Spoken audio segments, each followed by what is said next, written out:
সিলেটে জন্মস্থান। ভগবানের প্রেমী ভক্ত ছিলেন। আকাশে কালো মেঘ দেখলে তার প্রেম এসে যেত, প্রেমে হা কৃষ্ণ বলে গড়াগড়ি দিতেন। প্রেমে মত্ত নাহি তার রাত্রির দিন জ্ঞান, ক্ষণে উঠে ক্ষণে পড়ে নাহি স্থান আস্থান। যখন তখন ভগবানের প্রেমে মূর্ছিত হয়ে যেতেন। এইভাবে তিনি বাংলাদেশ থেকে হাঁটতে হাঁটতে বৃন্দাবনে গেছেন। মাধবেন্দ্র পুরী হচ্ছেন মহাপ্রভুর গুরুদেবের নাম ঈশ্বরপুরী। ঈশ্বরপুরীর গুরুদেব মাধবেন্দ্র পুরী, পরম গুরুদেব। তো বৃন্দাবনে পৌঁছে তিনি গোবর্ধন পরিক্রমা করেছেন। শৈল পরিক্রমা করি গোবিন্দ কুণ্ডে আসি, স্নান করি বৃক্ষতলে আছে সন্ধ্যায় বসি। গিরি গোবর্ধন পরিক্রমা করে তিনি বসে জপ করছেন। তিনি ছিলেন অযাচক বৃত্তি, কারো কাছে তিনি মেঘে খেতেন না। কেউ কিছু দিলে তিনি খেতেন, মেঘে খেতেন না। আর তাও আবার পানীয় জিনিস খেতেন, দুধ, মাঠা, শরবত, এই জাতীয় জিনিস খেতেন। গোপাল বালক এক দুগ্ধ ভাণ্ড লইয়া আসি আগে ধরি করে, কিছু বলিল হাসিয়া। তো তিনি বসে নাম জপ করছেন। একটা গোপাল বালক বৃন্দাবনে এসে একটা দুধের পাত্র নিয়ে এসে বলছেন, পুরী এই দুগ্ধ লইয়া করো তুমি পান, মাগি কেনে নাহি খাও কি বা করো ধ্যান। তুমি মেঘে খাও না কেন? কার ধ্যান করে? তো কার নাম জপ করছো? বালকের সৌন্দর্যে পুরীর হইল সন্তোষ, তাহার মধুর বাক্যে গেল ভোগশোষ। আর সেই বাল গোপালকে দেখে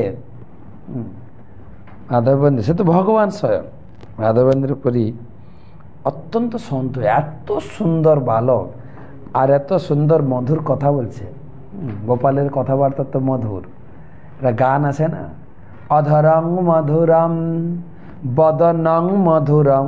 ভগবানকে দেখতে মধুর, শরীর মধুর, বচন মধুর, গমন মধুর, নৃত্য মধুর, সব কিছু মধুর। আর মাধবেন্দ্র পুরী তাকে দেখে তার ক্ষুধা তৃষ্ণা সব মিটে গেছে, গেল ভোগশোষ। পুরী কহে কে তুমি, কাহা তোমার বাস, কেমতে জানিলে আমি করি উপবাস। মাধবেন্দ্র পুরী বলছে, আরে তুমি কি করে জানলে আমি উপবাস করে আছি? হ্যাঁ, তোমার কোথায় বাড়ি, কি নাম তোমার? বালক কয়ে, গোপ আমি এই গ্রামে বসি, আমার গ্রামতে কেহ না রহে উপবাসী। তখন সে বালক বলছেন, গোপ বালক বলছেন, আমার এইখানে বাড়ি পাশে, আমার গ্রামে কেউ উপবাস থাকে না। কেহ অন্ন মাগি খায়, কেহ দুগ্ধ আহার, অযাচক জনে আমি দিয়ে তো আহার। কেউ দুধ মেঘে খায়, কেউ রুটি মেঘে খায়, আর কেউ মেঘে খায় না, তাকে আমি খাবার দিই। জল নিতে স্ত্রীগণ তোমারে দেখি গেল, স্ত্রী তব দুগ্ধ দিয়া আমারে পাঠাইল। জল নিতে গিয়ে আমাদের গ্রামের মহিলারা এই দিদি যাচ্ছিল, তারা দেখলো যে তুমি বসে হরিনাম করছো, কিছু খাওনি, তাই তারা আমাকে দুধ দিয়ে পাঠিয়েছে, তুমি খাও। গোদাহন করিতে চাহি, শীঘ্র আমি যাব, আর বার আসি আমি এই ভাণ্ড লইব। বেশিক্ষণ থাকলে তো মাধবেন্দ্র পুরীর কাছে ধরা খেয়ে যাবেন, তাই তিনি বলছেন আমাকে যেতে হবে, তো দুধ খেয়ে ভাণ্ডটা ধুয়ে রাখবে, আমি পরে এসে নিয়ে যাব বলে ছুটে পালিয়ে গেছে। আর যতদূর বালকটা যাচ্ছে, মাধবেন্দ্র পুরী হাঁ করে তাকিয়ে আছেন, চোখ ফেরানো যাচ্ছে না, এত সুন্দর দেখতে বালক। এদিকে মাধবেন্দ্র পুরী দুধ খেয়ে ভাণ্ড ধুয়ে রেখেছেন, বালক আর আসছে না। সন্ধ্যা হয়ে গেল, রাত্রি হয়ে গেল, মধ্যরাত্রি, সারা রাত বসে বসে জপ করছে, বালক আর আসছে না। শেষ বসি নাম লয় পুরী, নিদ্রা নাহি হয়, শেষ রাত্রে তন্দ্রা হয়, বাহ্য ভিত্তি লয়। শেষ রাত্রে একটু ঝিমুনি এসেছেন, তখন ঝিমাতে ঝিমাতে স্বপ্ন দেখছেন, সেই বালক এসছেন। স্বপ্ন দেখে সেই বালক সম্মুখে আসিয়া এক কুঞ্জে লইয়া গেল হাতেতে ধরিয়া। হাত ধরে সেই বালকটা নিয়ে গিয়ে বলছেন, এই যে জঙ্গল দেখছো, এই জঙ্গলে আমি কতদিন ধরে পড়ে আছি। আমি হচ্ছে এখানকার গিরি গোবর্ধনধারী গোপাল, গোবর্ধনধারী গোপাল। আমার সেবকরা একসময় ম্লেচ্ছ ভয়ে আমাকে এই কুঞ্জের ভিতরে লুকিয়ে রেখে তারা পালিয়ে গেছে। ততদিন থেকে আমি এখানে পড়ে আছি জঙ্গলে। রোদ, বৃষ্টি, গরম, ঝড়, বর্ষা সব আমি সহ্য করছি। বহুদিন তোমার পথ করি নিরীক্ষণ, কবে আসি মাধব আমার করিবে সেমন। অপেক্ষা করছি মাধবেন্দ্রপুরী আসবে, আমাকে উদ্ধার করে সেবা করবে। তোমার প্রেম বসে করি সেবা অঙ্গীকার, দর্শন দিয়া নিস্তারিব সকল সংসার। তোমার জন্য অপেক্ষা করছি, তুমি এসে আমাকে উদ্ধার করবে। শ্রী গোপাল নাম মোর গোবর্ধনধারী, বজ্রের স্থাপিত আমি ইহা অধিকার। আমি সেই গোপাল যে গিরি গোবর্ধন ধারণ করেছি। তো আমাকে উদ্ধার করো, উদ্ধার করে জগতে সেবা বিস্তার করো। আর মাধবেন্দ্রপুরীর স্বপ্ন ভেঙে গেছে। পুরী খুব কান্না করলেন, আরে ভগবান আমার সামনে এসেছিল, আমি চিনতে পারলাম না। যাই হোক, শান্ত হয়ে গ্রামে গেলেন, সবাইকে ডাকলেন, বলে তোমাদের এখানকার ভগবান জঙ্গলে পড়ে রয়েছে, চলো আমরা তাকে উদ্ধার করি। তো সবাই শুনে ছুটে এলেন, কোড়াল কুঠারি সব নিয়ে। জঙ্গল কেটে পরিষ্কার করতেই ঠাকুর বেরিয়েছে। কিন্তু ওখানকার গ্রামের লোকেরা মহা ভারী ঠাকুর, কেউ তুলতে পারল না। কিন্তু যখন মাধবেন্দ্রপুরী হাত দিলেন, ঠাকুর উঠে বসলেন। ঠাকুরকে তুলে গিরি গোবর্ধনের উপরে নিয়ে যাওয়া হলো। সেখানে একটা পাথরের উপরে দাঁড় করানো হলো। চারিদিকে 4টা পাথর খাড়া করে উপরে একটা পাথর দিয়ে রেডিমেড মন্দির হয়ে গেল। এবারে গ্রাম থেকে বিভিন্ন প্রকারের অভিষেক দ্রব্য, দুধ, দই, ঘি সব আসতে থাকলো। দিয়ে অভিষেক, সুন্দর তেল দিয়ে অভিষেক শুরু হলো। এদিকে ঘন্টা বাজছে, কাঁসর বাজছে, কীর্তন বাজছে, গোপীরা সব কি বলে স্ত্রী লোকেরা উলুধ্বনি, হরিধ্বনি, কেহ গায়, কেহ নাচে, মহোৎসব হইল। দধি দুগ্ধ ঘৃত আইল গ্রামে যত ছিল। এবারে নতুন বস্ত্র পরালেন। আপনাদের চৈতন্য চরিতামৃত থাকলে এই কাহিনী পড়বেন। মধ্যলীলা 4র্থ পরিচ্ছেদ, মাধবেন্দ্রপুরীর ভগবত ভক্তি বর্ণন। তো সুন্দরভাবে অভিষেক, মহা আড়ম্বরে অভিষেক হলো, আরতি হলো, তারপরে ভগবানের ভোগ হলো, অন্নকূট মহোৎসব হলো। এইভাবে সেবা, গোপালের আবির্ভাব এবং সেবা কথা শুনে গ্রাম বিভিন্ন জায়গা থেকে লোক আসতে শুরু হলো। সেবা, গোপালের আড়ম্বর সেবা শুরু হলো। আর একদিন বেশ মাস 2 হয়েছে,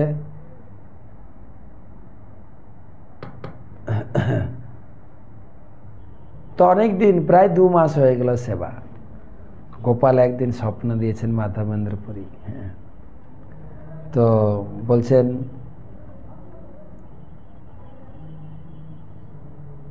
তুমি অত্যন্ত সুন্দর সেবা করেছ,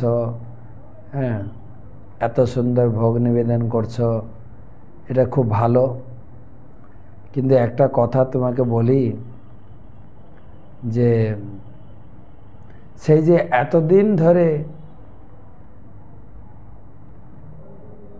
সেই রৌদ্রে গরমে পড়েছিলাম না, সেই গায়ের তাপ এখনো যাচ্ছে না, এখনো যাচ্ছে। তো মাধবেন্দ্রপুরী বলছে, কি করে? গোপাল কহে, পুরী আমার তাপ নাহি যায়, মলয়ঞ্জ চন্দন লেপ তব সে জুড়ায়। তুমি মলয়জ চন্দন নিয়ে আসো কোথা থেকে? নীলাচল হইতে। আর অন্যে হইতে নহ তুমি চলহ তরিতে, তোমাকে আনতে হবে। তখন মাধবেন্দ্র পুরীপাদ দুজন ভক্তকে শিষ্য করে সেবার ভার দিয়ে তিনি চললেন বৃন্দাবনে, বৃন্দাবন থেকে পুরীতে চন্দন আনতে। আর এটাই রাস্তা, বৃন্দাবন থেকে নবদ্বীপ অর্থাৎ শান্তিপুরে এলেন। শান্তিপুরে আইলা অদ্বৈত আচার্যের ঘরে, পুরীর প্রেম দেখি আচার্য আনন্দ অন্তরে, তার ঠাই মন্ত্র লইল যত্ন করিয়া, চলিলা দক্ষিণে পুরী তারে দীক্ষা দিয়া। অদ্বৈত আচার্যবাবুর বাড়িতে ছিলেন, অদ্বৈত আচার্যবাবু দীক্ষা নিয়েছেন, তাকে আশীর্বাদ করে তিনি চললেন পুরীর পথে। রেমুনাতে কইল গোপী নাথ দর্শন, তার রূপ দেখিয়া হইল প্রেম বিহল। গোপীনাথকে দর্শন করে মাধবেন্দ্র পুরীপাদে খুব আনন্দ হয়েছে, নিশ্চয়ই খুব ভালো সেবা হচ্ছে। পূজারীকে জিজ্ঞাসা করছেন এখানে কি কি ভোগ লাগে গো, একটু যদি জানতে পারতাম আমার গোপালকেও এইরকম সেবা দিতাম। তখন পূজারী বলছেন সন্ধ্যায় ভোগ লাগে ক্ষীর অমৃত কেলি নাম, দ্বাদশ মৃৎ পাত্রে ভরি অমৃত সমান। গোপীনাথের ক্ষীর বলি প্রসিদ্ধ যার নাম, পৃথিবীতে ঐসে ভোগ কাহা নাহি আর। এখানে যে 12 ভাণ্ড ক্ষীর লাগে না, এই ক্ষীর ভোগ আর কোথাও পৃথিবী ভোগ লাগে না। আমাদের ইস্কনে অনেক বড় বড় রাজভোগ লাগে, কিন্তু পৃথিবীর ওই ভোগ অন্য কোথাও পাবেন না। পারলে একবার রেমুনাতে যাবেন, পুরী যাওয়ার পথে হাওড়া থেকে পুরীর মাঝখানে পড়বে, বালেশ্বরে নামবেন, গোপীনাথে এক রাত থাকবেন, রাত্রে ক্ষীর ভোগটা লাগে সন্ধ্যায়। ক্ষীর ভোগ খেয়ে পরের দিন আবার ট্রেন ধরে চলে যাবেন। তো ওইটা শুনে মাধবেন্দ্র পুরী মনে করছে আরে কত সুন্দর ক্ষীর, অযাচিত ক্ষীর প্রসাদ অল্প যদি পাই, স্বাদ জানি তৈছে ক্ষীর গোপালে লাগাই। আহা, আমাকে যদি কেউ একটু দিত না ক্ষীর, কেন ও তো চেয়ে খাবে না, তাহলে স্বাদ জেনে আমিও ওই রকম ক্ষীর গোপীনাথকে লাগাতাম। সঙ্গে সঙ্গে তিনি ছি গোপীনাথকে, আমার গোপালকে কিছু ভোগ লাগানোর আগে আমি খেতে চেয়েছি, ছি আমাকে ধিক। এই লজ্জিত হয়ে মন্দির ছেড়ে তিনি পাশের একটা হাট চালাতে বসে হরি নাম করছেন।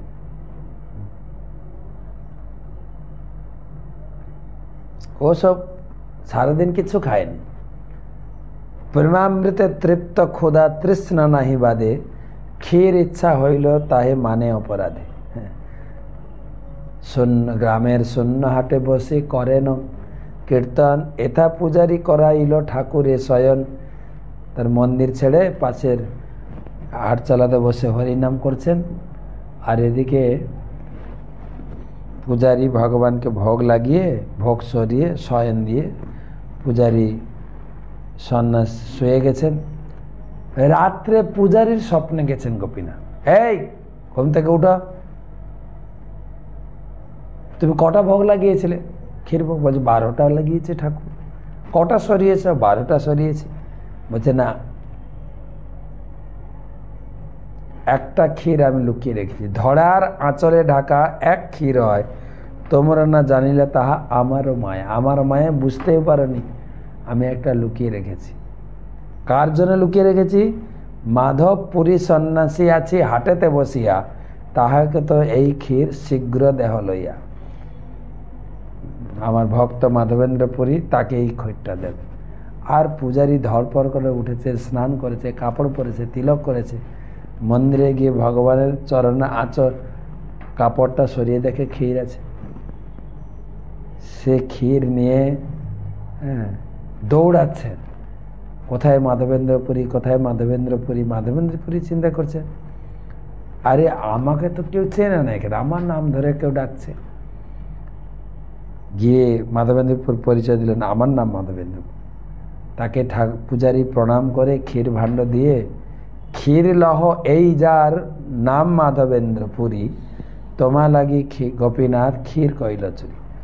তোমার জন্য এই গোপীনাথ নিজে ক্ষীর চুরি করে পাঠিয়েছেন। তুমি কত ভাগ্যবান, কত বড় ভক্ত, তোমাকে প্রণাম করি বারবার।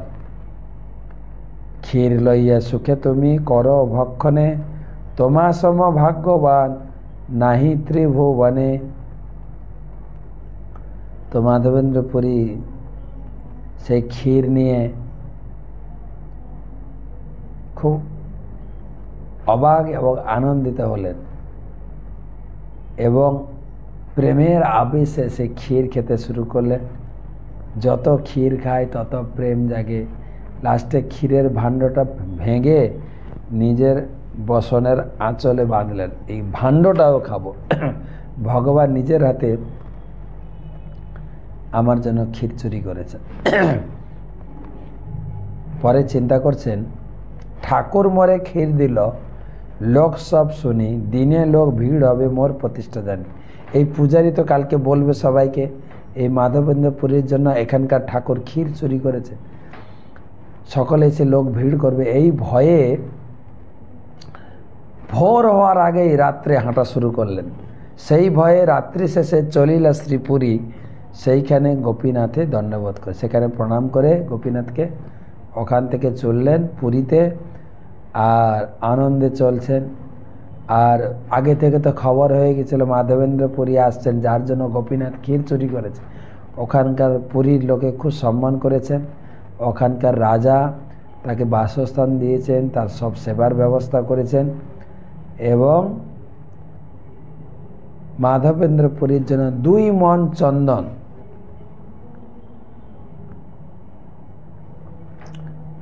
2 জন বর লোক, 2 তোলা কর্পূর এবং চন্দন নিয়ে যাওয়ার জন্য লাইসেন্স ফ্রি রাজপত্র লিখে দিলেন। সেই চন্দন নিয়ে তিনি আবার ফেরার রাস্তা তো একটাই, আবার গোপীনাথে এসছেন। গোপীনাথে খবর হয়ে গেছে আরে মাধবেন্দ্র পুরী এসছেন, তাকে খুব সম্মান করেছেন। পূজারী নিজে মাধবেন্দ্র পুরীকে 12টা ক্ষীর ভাণ্ড দিয়েছে, আর মাধবেন্দ্র পুরীর একটা রেখে বাকিটা বিতরণ করেছেন। সেইখানে রাত্রে অবস্থান করেছেন, শুয়েছেন। সেই রাত্রে গোপাল এসেছেন আবার স্বপ্নে। কয়বার হলো? 3 বার স্বপ্ন দিয়েছেন গোপাল। বলছে মাধবেন্দ্র পুরী, তোমার অনেক পরিশ্রম হলো চন্দন আনতে, আমি খুব তোমাকে ধন্যবাদ জানাই, তোমার উপরে খুব প্রসন্ন। তুমি একটা কাজ করো, আমার কথা শুনো। গোপাল আসিয়া কহে, শুনহ মাধব, কর্পূর চন্দন আমি পাইলাম সব, কর্পূর সহিত ঘষি এসব চন্দন, গোপীনাথের অঙ্গে নিত্য কর হলেপন, গোপীনাথ আমার এই একই অঙ্গ হয়, ইহাকে চন্দন দিলে হবে তোমার তাপ ক্ষয়। গোপীনাথকে চন্দন দিলে আমি পেয়ে যাব। গোপাল আর গোপীনাথ একই বিগ্রহ, দ্বিধা না ভাবিও, না করিও কিছু মনে, বিশ্বাস করি চন্দন দেহ আমারও বচনে। আমি যেটা বলছি শোনো, চন্দন বৃন্দাবনে নিয়ে যেতে হবে না, তুমি এখানেই লাগাও। আর সকালে উঠে মাধবেন্দ্র পরিবার গোপীনাথের মন্দিরে ভক্তদের এই কথা বললেন। আর মন্দিরের ভক্তরা খুব খুশি। গোপীনাথ গ্রীষ্মকালে চন্দন পরবেন, সেখানে চন্দন লাগানো হলো। মহাপ্রভু বলছেন, সেই হচ্ছে চন্দন যাত্রা স্টার্ট। শ্রীমুখে মাধবপুরীর অমৃত চরিত ভক্তগণে শুনে কহে, প্রভু প্রভু করে আস্বাদিত। ভক্তদের শুনিয়ে নিজে আস্বাদন করেছিলেন। প্রভু কয়ে, নিত্যানন্দ করহ বিচার, পুরী সম ভাগ্যবান জগতে নাহিয়া। নিত্যানন্দ, তুমি বুঝতে পারছো মাধবেন্দ্র পুরী কত বড় ভক্ত ছিলেন। দুগ্ধদান ছলে কৃষ্ণ তারে দেখা দিল, 3 বার স্বপ্নে আসি যারে আজ্ঞা কইল। 3 বার স্বপ্ন দিয়েছেন, যার লাগি গোপীনাথ ক্ষীর কইরে চুরি, অতএব নাম হইল ক্ষীর চোরা হরি।